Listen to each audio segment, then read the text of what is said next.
Grant, Lord, that I may speak, not with plausible words of human wisdom, but in demonstration of your Spirit's power through Jesus Christ our Lord. Amen.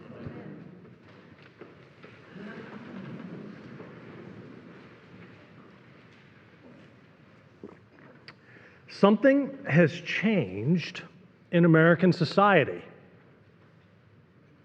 Y'all are thinking, yeah, that's the understatement of the century. Now, I don't mean the changes since the last election or the prior administration. I'm thinking of a slower, more basic shift in American attitudes that's been happening over a long, long time. And David Brooks, the columnist for the New York Times and author, he put his finger on it in his book, The Road to Character, which is a good book.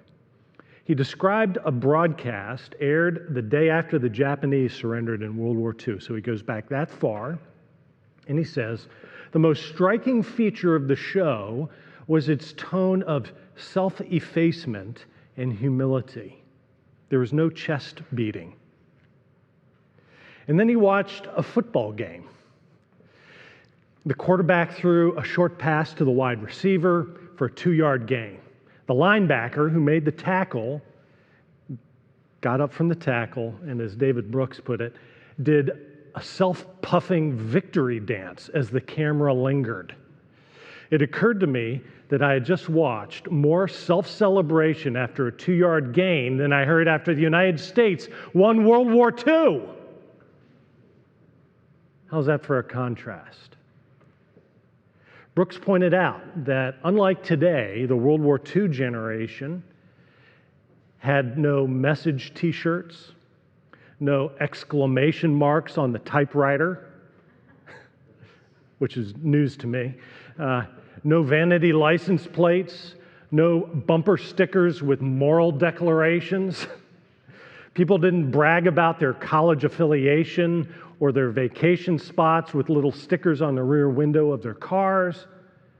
And he goes on for several pages with humorous and mortifying examples of the same. Brooks is describing what he calls the big me. And that's the big change that he sees in American society. Here's another illustration. Gallup asks high school seniors if they consider themselves a very important person. Okay? In 1950, and some of you might have been high school seniors in 1950, in 1950, 12% of Americans said yes. You want to guess how many did in 2005? 80%. Now, that's a lot of very important people. Brooks calls this the big me. And I think, some of you will correct me if I'm wrong, but I don't think I am, that our prior president was the apostle and reigning king of the big me. Since the early 80s, I mean, I remember in high school, like, wow, the Donald. Putting it all out there, pumping the brand, the profile, the accomplishments, the hairdo, and crushing your enemies and ridiculing their memory. But we see in our story from 2 Samuel today that David didn't act that way. When King Saul, David's great nemesis, the guy who had ruined his life for the last decade, when King Saul died, what did David do? Did he do a lewd victory dance in the end zone? No. Did he tweet an insulting epithet? No. David laments the death of his enemy. It's really striking what we just heard David is lamenting the death of his enemy. And why? Well, because David served God and was dedicated to the common good. So let's see how David did that and see how we can too in the year 20 crazy. All right? So David's lament is the startling end to a long love-hate relationship. It's also the start of a long reign of a good king. All right? And we've seen this love-hate relationship between Saul and David. David was a huge asset for Saul, a game changer in so many ways. But Saul was the kind of leader who can't stand to be outshone by his underlings. And so he chased David into exile, a fugitive for a decade. Imagine. But now Saul has been slain by the Philistines through his own stupidity, and it's David's turn to be king. And his first response was a song. And it wasn't the 900 BC equivalent of, we will rock you. Come on, everybody. Yeah. Boy, you don't want to get that start because that'll just keep going, right? No, he didn't do that at all. David writes, and he's a musician, a songwriter, he writes a lament for Saul. And he insists that the radio stations all over the country play it on a loop so everyone hears it, so everybody learns the lament for Saul. And let's just go through it quickly, all right? David could have said in his song, a despised tyrant got what was coming. But instead, David said, O Israel, your glory lies slain. He could have thrown a party to celebrate 10 years of tyranny over. But in verse 21, David called Israel to mourning instead. He could have blamed Saul for being a loser on the battlefield.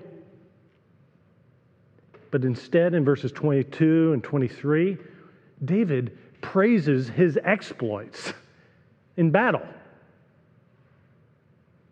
He could have focused on Saul's many failures as a king. But instead, in verse 24, he highlights his success. He brought great prosperity to Israel. David is loving his enemy because he serves God and he serves the common good in Israelite society. And that's how he began his reign as king.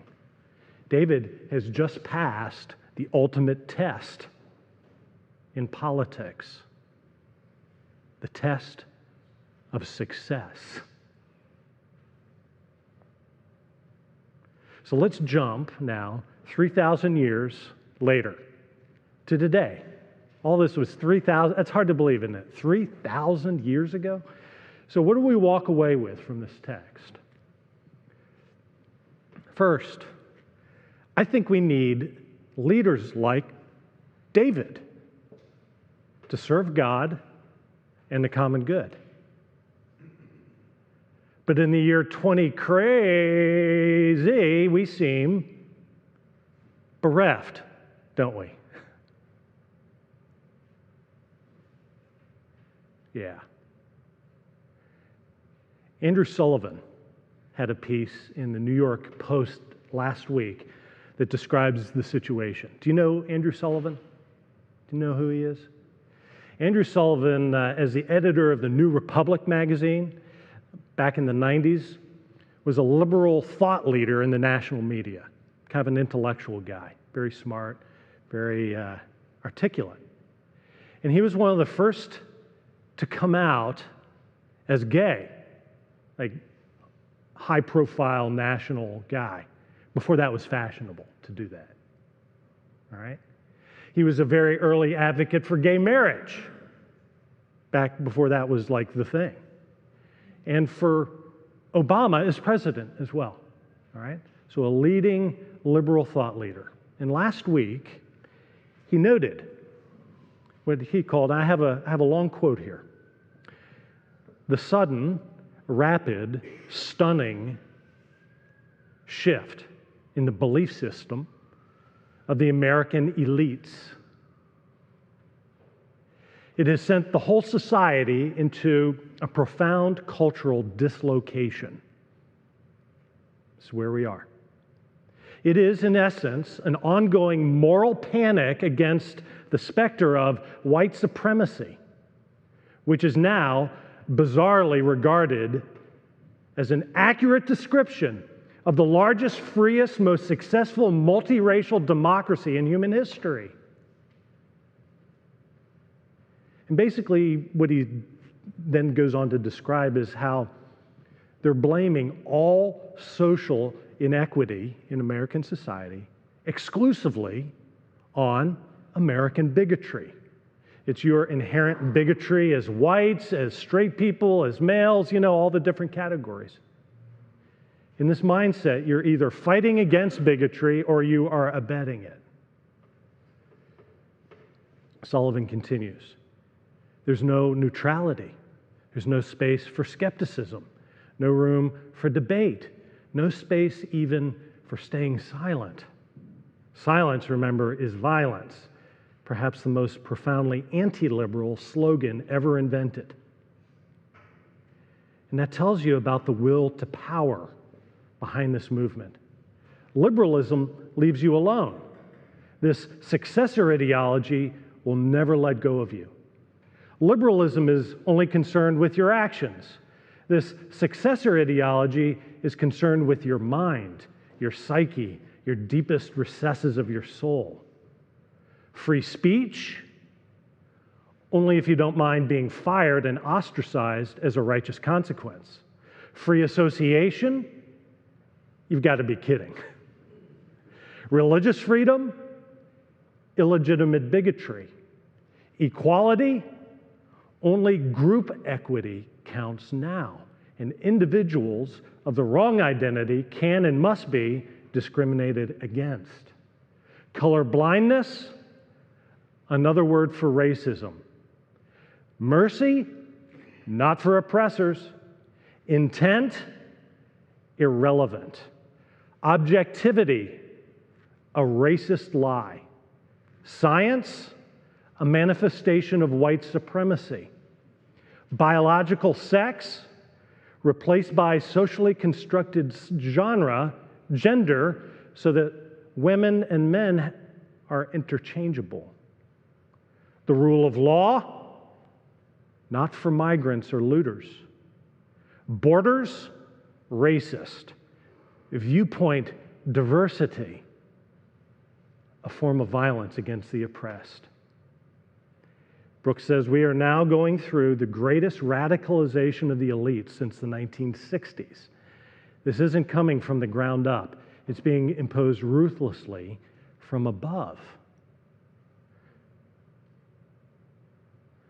I almost never do long quotes like that, but I thought that was quite compelling. Sullivan is describing the kinds of leaders that are increasingly occupying more and more of the positions of power in all the institutions of our society. And as a good liberal, he finds it profoundly troubling. And I think as Christians, we should too. Because you see Saul's dark madness back in 1 Samuel, that spirit that came upon him, it seems quite similar. A dark madness that is at work in our society. And so we seek leaders like David, who skillfully served God and the common good. He had the instinct and the intellect and the fighting spirit to succeed, to evade and survive Saul for a decade. Wow. And he had the grace, the humility, in the end, to honor and grieve Saul for the common good, because it's good for the society. And we'll see next week how he united that society, went on as king to unite a divided society. We want leaders like David, yeah? But what to do when we don't? Well, second point here is we need to be leaders like David, okay? In the realms where we have influence.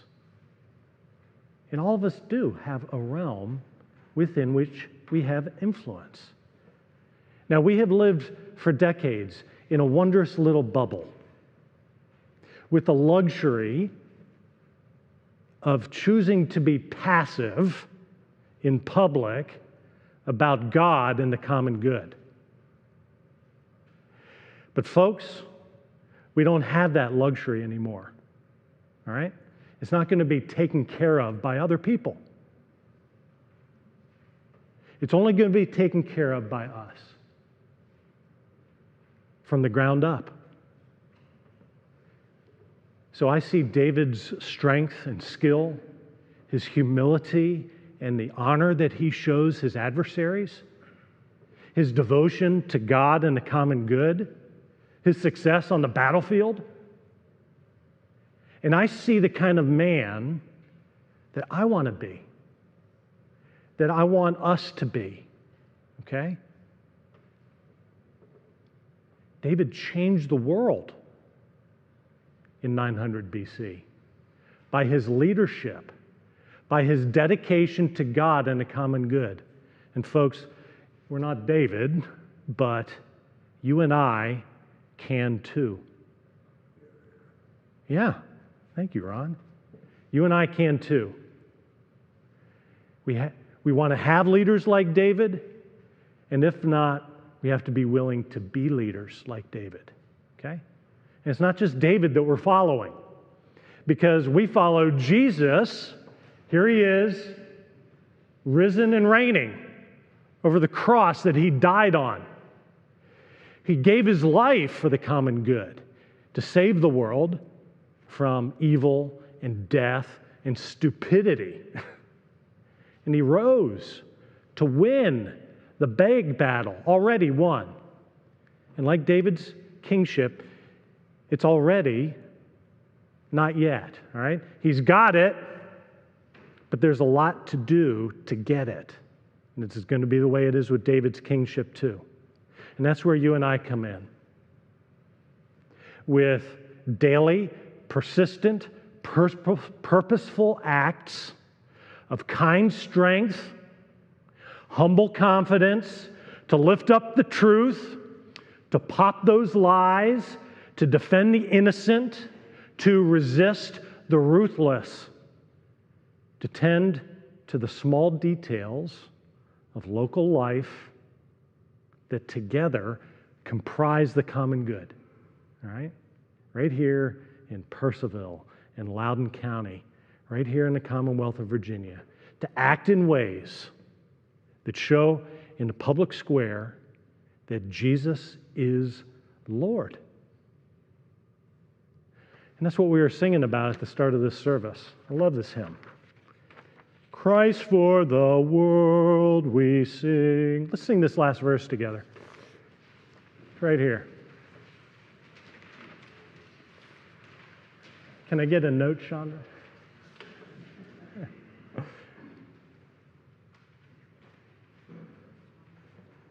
Andrew, you don't want me leading this, do you? You can just read it. Andrew, you can just read it right off the page, right? Why don't we sing the last verse? Exactly. That's what I was saying. Christ for the world. We sing. Okay, at the beginning. Christ for the world.